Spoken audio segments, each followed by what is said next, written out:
What up? K Rugs with Gemma Girl. Another video. This video is on connecting in addiction and recovery. Johann Hari gives a good TED Talk about everything we know about addiction is wrong. Now there's some things I agree and some things I disagree with him.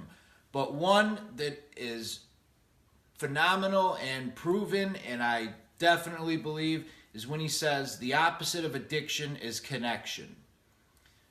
During our addiction, most of us addicts isolate. Even if we're with 15 other users at the time, we isolate. I could be in a car with 20 people, or a house, 20 people getting high, and I'm just myself in my own head, depressed. Everyone else around me can be talking, whatever, and they're in their own head. You know, we're not there, we're not connecting, we're not bonding. In recovery, the people who always do the best are people who are connecting with others in some form or another.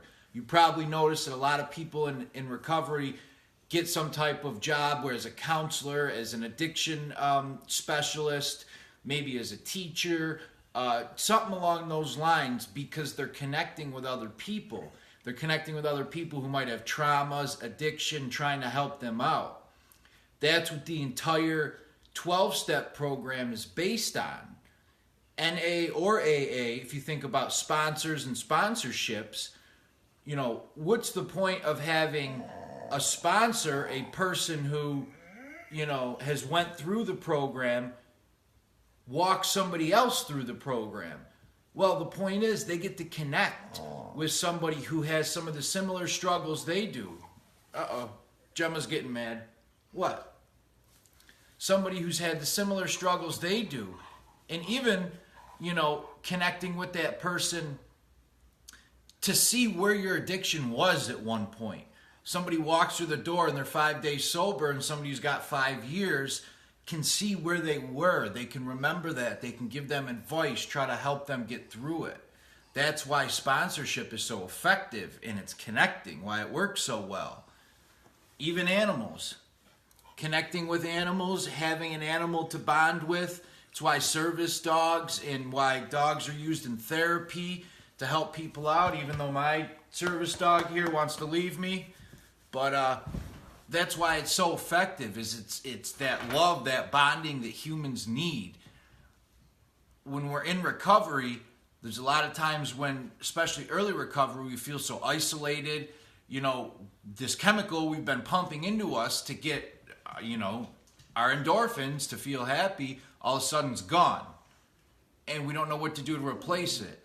Now, even though connecting and bonding is very important, that doesn't mean we should jump out and get in a relationship right away that might be unhealthy, or, you know, anything along those lines, because as addicts, what we will do is substitute one addiction with another. I know many addicts who will run right out, get in a relationship, not healthy relationship, and then their new boyfriend or girlfriend becomes their new addiction, where they just latch on. Now, I'm not saying we should do that, but as we recover and go through our recovery, it is healthy to rebuild our past relationships, our friends, our family, our parents, boyfriend, girlfriend, and have healthy, good bonding, because that is really the opposite of addiction. I know my addiction, and many addicts I talked to prepping for this video said that during their addiction, isolation and depression were the two key things. Isolation and depression. They were always isolated, always depressed. And the ones that are doing well and happy in recovery are connecting and bonding with other people. Thanks, everybody.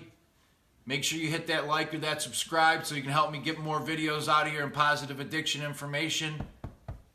Gemma, say bye. And she doesn't want to. All right, see ya.